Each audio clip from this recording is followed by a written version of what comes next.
Sampai di rumah saya dicambuk, saya diikat, tangannya diikat ke belakang di tiang. Karena kamu mau jadi Yesus toh, katanya. Yesus itu diginiin, oh dipukul pakai selang.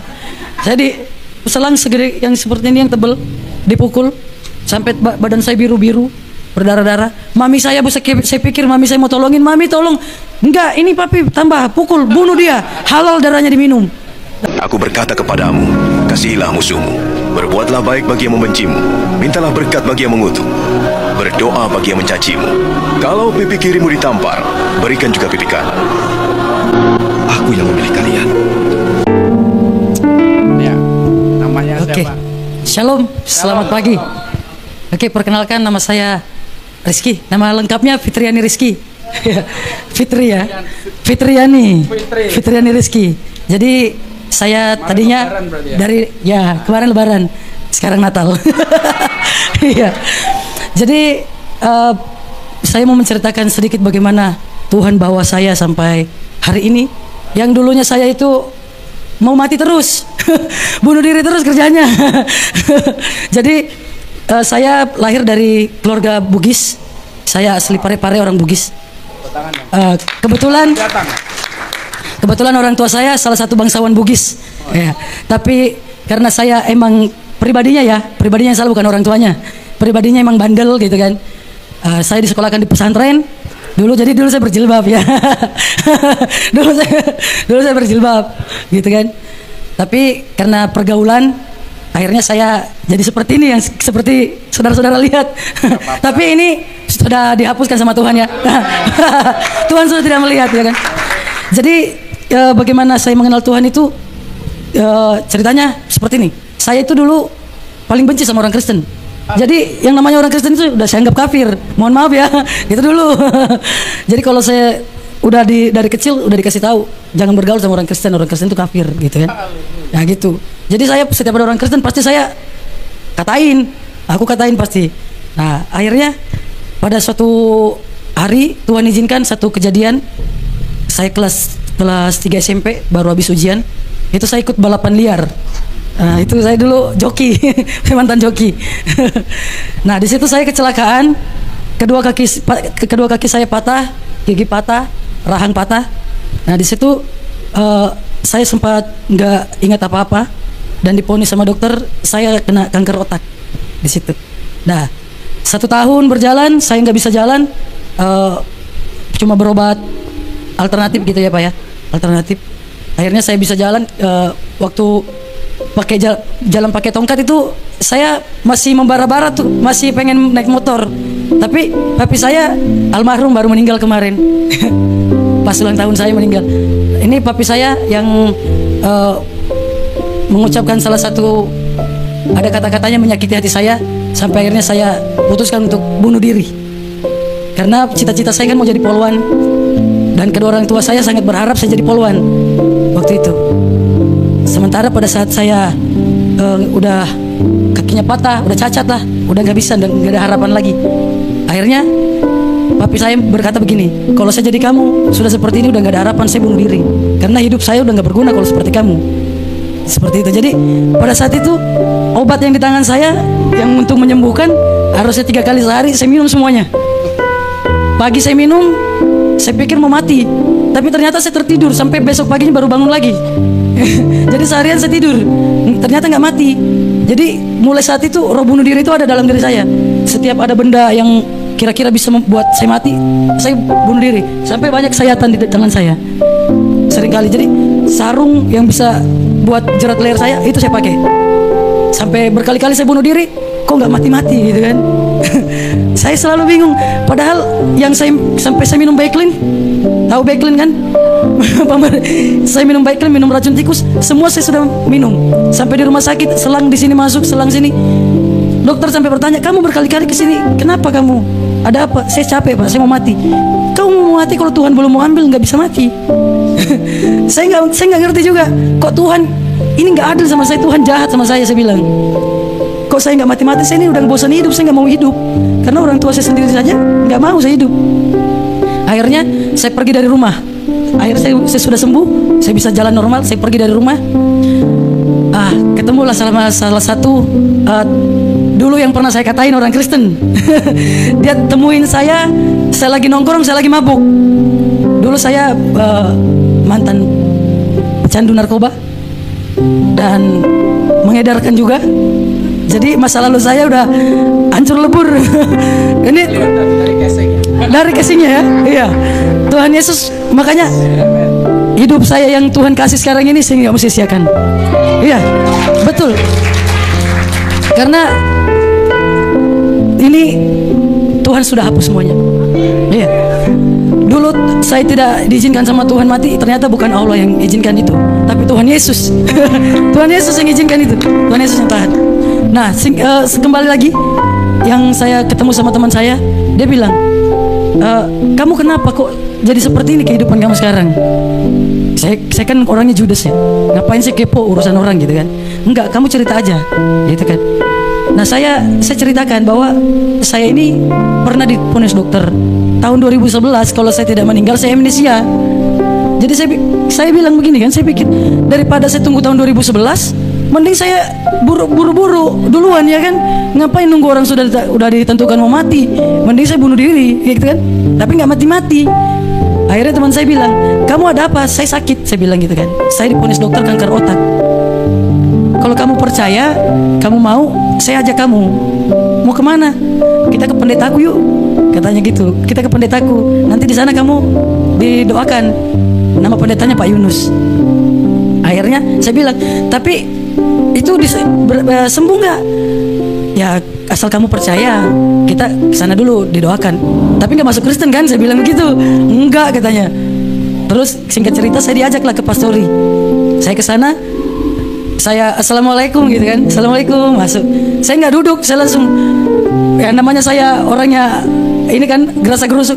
Mana katanya Pak Pendetanya? Udah keluar Pak Pendeta. Ya selamat siang Pak, katanya Bapak bisa sembuhin orang sakit. Ya tenang dulu, duduk dulu gitu kan. Akhirnya saya disuruh duduk. Ya ada apa? Saya ceritakan lah. Iya saya gini Pak, kata Elvina, saya Bapak bisa sembuhkan orang sakit. Bukan saya yang sembuhkan, tapi Tuhan saya, kata Bapak Pendeta, Bapak Gembala. Tuhan saya. Ya terserah Bapak, kata yang penting yang saya tahu, katanya Bapak bisa doakan. Iya tapi kamu percaya ya bahwa Isa Al-Masih punya kuasa menyembuhkan sakitmu, gitu kan? Nah, saya bilang ya udah, saya begitu, tapi nggak masuk Kristen kan Pak? Iya enggak, gitu. Ya jangan loh Pak, jangan sampai saya masuk Kristen, saya nggak mau, gitu kan? Pokoknya saya paling nggak mau lah. Nama Kristen itu udah kayak gimana, tapi karena saya bunuh diri nggak mati-mati, barangkali bisa sembuh, gitu kan? Ya udah, akhirnya Bapak Gembala, permisi, mohon maaf saya tumpang tangan loh Pak Pendeta, tapi mata saya melotot lihat dia gini. Dia tutup tangan, tutup mata, dia tumpang tangan. Tuhan yang kami sembah dalam nama Isa Al-Masih, kami percaya darahmu menyembuhkan Fitriani apapun sakitnya, sembuh dalam nama Isa Al-Masih. Dia bilang Isa Al-Masih, nggak pakai nama Yesus gitu kan. Nah doa kayak gini saya juga bisa, kata saya kan. Ya udahlah saya pamit Pak, sebegitu. Udah Pak, terima kasih. Doa kayak gini saya juga bisa, saya kayak gitu kan. Ternyata doa seperti itu berkuasa. Iya, berkuasa. Saya yang pemabuk, lagi mabuk, doa itu terngiang-ngiang. Doa itu terus, saya lagi mabuk ini. Saya lagi mabuk, teman saya lagi udah muter itu minum tuh. Saya lagi mabuk, tapi setengah sadar kok doa itu terulang-ulang terus. Tapi Isa Al-Masih terganti Yesus gitu kan. Aduh. Ini yang tadinya mabuk jadi sadar gitu kan. Tanpa saya sadari, itu kaki saya melangkah sendiri ke pastori. Saya sendiri yang datang, Pak, saya mau didoakan lagi Pak. Gitu. Nah, yang tadinya saya itu kalau sakit kepala, orang dewasa bisa injak kepala saya nggak berasa. Kalau saya sakit kepala, darah keluar dari sini, darah. Itu setelah berkali-kali berulang kali saya datang sendiri, udah nggak minta ditemenin. Saya datang sendiri ketagihan. Doa yang seperti itu kan. Tapi semenjak didoakan itu saya nggak pernah merem. Saya selalu perhatikan matanya Bapak. Itu Bapak Gembala, dia tutup mata begini kan. Tapi saya melotot aja liatin. Tapi pikiran saya main, ini kok dia berdoa kayak yakin banget gitu kan. Akhirnya setiap saya pulang, doa itu selalu saya ucapkan sendiri. Puji Tuhan, pada saat waktunya saya check up, saya kontrol, dokternya bingung. Dokternya bingung. Maaf Mbak, ini saya yang salah diagnosa atau ada mujizat? Ada apa dokter? ini kok sel kankernya nggak ada katanya. Wah, saya bilang wah hebat pendetanya. Di situ kan saya belum tahu kalau itu Tuhan Yesus ya. Paham saya pendetanya yang hebat. Wah hebat pendeta, saya mau masuk Kristen hari ini juga. Saya datang ke pastori, Pak hari ini saya mau masuk Kristen. Kenapa? Saya sembuh Pak, nggak ada kanker. Itu bukan pekerjaan saya, itu Tuhan Yesus katanya. Wah, sejak saat itu saya bilang Tuhan Yesus luar biasa. Jadi saya dijadwalkan untuk dibaptis, ternyata bocor ke keluarga saya. Nah, di sini awalnya ini saya dicambuk ini.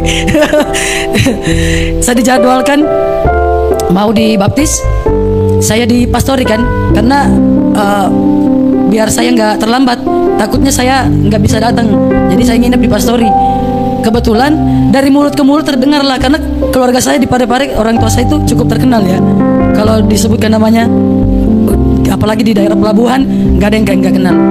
Iya, jadi disebutkan namanya, anaknya Basri Tajang mau dibaptis nanti hari Minggu. Terdengar, akhirnya kakak saya sama papi saya almarhum datang dengan motor, dia geruduk, datang ngamuk di pastori. Siapa yang mau baptis anak saya katanya? Bawa balok. Gembalanya keluar, "Apa? Ada apa? Anak saya mana? Kamu jangan mau seenaknya anak saya mau dikristenkan ya." "Bapak tenang dulu," seperti biasa gayanya. "Tenang dulu Pak, duduk dulu, duduk. Saya lagi berdoa di dalam, tapi dengar lagi didoakan di dalam, doa persiapan. Tapi lagi dengar ini ada ribut-ribut di depan. Hari ini saya ngintip, waduh papi saya gawat. Ini pasti dibakar rumah ini karena papi saya, mohon maaf papi saya mantan pembunuh." Jadi bukan bangga tapi ngeri ya. Orangnya udah almarhum sih. Jadi papi saya, kakak saya, adik saya semuanya mantan pembunuh. Jadi yang datang jemput saya itu semuanya bajingan, ya. Mohon maaf. Jadi datang, saya langsung dijapit, dibawa pulang ke rumah. Sampai di rumah saya dicambuk, saya diikat, tangannya diikat ke belakang, di tiang. Karena kamu mau jadi Yesus toh, katanya. Yesus itu diginiin, oh dipukul pakai selang. Saya selang segede yang seperti ini yang tebel, dipukul sampai badan saya biru-biru, berdarah-darah. Mami saya saya pikir mami saya mau tolongin, "Mami tolong." "Enggak, ini papi tambah pukul, bunuh dia, halal darahnya diminum." Nah itu saya sampai berteriak Allahu Akbar gitu kan, karena kan masih ke bawah yang kemarin ya. Allahu Akbar. Papi saya, "Jangan kau bilang Allahu Akbar, kamu itu anak kafir begitu, kau malu-malukan orang tua." Terus selang yang di tangan papi saya patah, mami saya ambil yang baru, ini pukul lagi sampai mati, jangan lepaskan dia sampai mati. Pas saya teriak, "Yesus, tolong Yesus," selangnya patah gitu kan. Nah itu papi saya berhenti mukul. Saya diseret masuk kan rumah Bugis itu rumah panggung ya. Rumah panggung, di bawahnya bisa ditempatin tidur. Saya diseret, saya dibawa ke kamar bawah. Di situ saya dirantai. Papi saya bilang, "Sampai membusuk kamu di sini saya tidak akan lepaskan. Kamu jangan panggil nama saya, panggil saya nama anjing kalau saya lepaskan." Wah itu udah, karena saya kenal papi saya, ini pasti terjadi. Papi saya udah gembok itu rantai di kaki saya dan naik.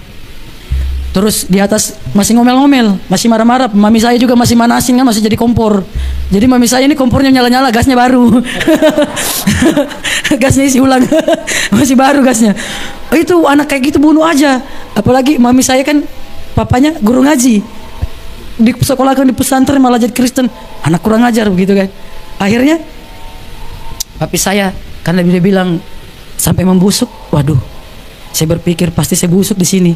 Akhirnya saya bilang kan, saya ingat, "Oh Tuhan Yesus kemarin tolong saya." Akhirnya saya bilang lagi, "Tuhan Yesus kalau memang benar kau Tuhan, benar-benar ini Tuhan, nggak tawar-menawar." Ini saya pergi dari rumah langsung kabur, nggak balik-balik lagi. Kalau semalam ini saya dilepaskan sama papi saya, ini nggak diragukan lagi, Yesus adalah Tuhan. Jam 12 malam kan bunyi ting ting ting gitu kan, hitung 12. Jam 12 papi saya turun. "Nah kamu jangan kayak gitu lagi ya," dilepas sambil dibuka gemboknya. "Nah kamu jangan kayak gitu lagi ya." "Kamu jangan kayak gitu lagi ya." Dibuka, "Sini naik." Aku dibawa naik ke kamar, suruh tidur. Tunggu sampai jam 2, orang semua tidur, saya kabur sampai sekarang nggak pulang-pulang. Sampai papi saya meninggal kemarin, saya mau pulang nggak bisa pulang karena saudara saya masih mengancam mau bunuh saya. Jadi papi saya meninggal itu pas ulang tahun saya. Maaf, aduh. Ada tisunya. Jadi iya. Jadi hidup saya yang Tuhan kasih, saya nggak mau sia-siakan. Terlepas dari apa yang pernah saya perbuat di masa lalu, Tuhan bilang, hidupmu berharga. Kamu berharga di mataku. Dia. Yang dulunya saya selalu merasa saya ini nggak berguna. Benar kata papi saya. Benar kata orang tua saya ini nggak berguna. Saya mending mati gitu kan. Tapi Tuhan Yesus lain. Tuhan Yesus bilang, sekalipun dunia menolak kamu, kamu berharga di mataku. Makanya saya setiap hari saya selalu rindu apa nih yang harus saya lakukan untuk menyenangkan hati Tuhan. Sampai suatu hari kemarin saya bertemu dengan Ibu Golda, ya. Jadi saya kesini nih ketemu sama Ibu Golda bukan satu kebetulan ya, rencana Tuhan. Jadi saya selalu setiap hampir 2 minggu sekali saya keliling komplek, keliling kampung doling namanya, doa keliling. Karena saya percaya di atas pujian ada kuasa. Jadi saya keliling itu yang namanya, yang katanya orang kalau dulu sebelum kenal Tuhan namanya ngamen. Kalau sekarang ini pelayanan kan. Saya nyanyi doa keliling. Saya nyanyi pakai lagu pujian. Jadi kalau ngamen orang pakai lagu dunia, kalau saya nggak pakai lagu pujian. Saya keliling kampung, keliling komplek. Akhirnya ketemu sama Ibu Golda. Ya, puji Tuhan. Ya, jadi Tuhan yang tadinya saya hampir gila, saya hampir putus asa, udah bukan hampir lagi, sudah putus asa, tapi Tuhan berikan hidup baru, Tuhan berikan pengharapan baru, dan Tuhan ternyata punya rencana. Saya dipilih untuk melayani orang-orang gangguan jiwa. Jadi teman-teman, saudara-saudara bisa lihat di YouTube ya. Saya pelayanan kami ada di YouTube.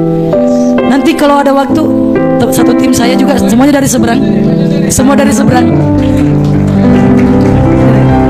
Kami satu tim, semuanya dari seberang, ini dari Madura.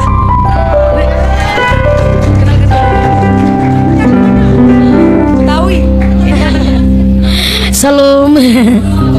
Aku berkata kepadamu, kasihilah musuhmu, berbuatlah baik bagi yang membencimu, mintalah berkat bagi yang mengutuk, berdoa bagi yang mencacimu. Kalau pipi kirimu ditampar, berikan juga pipi kanan.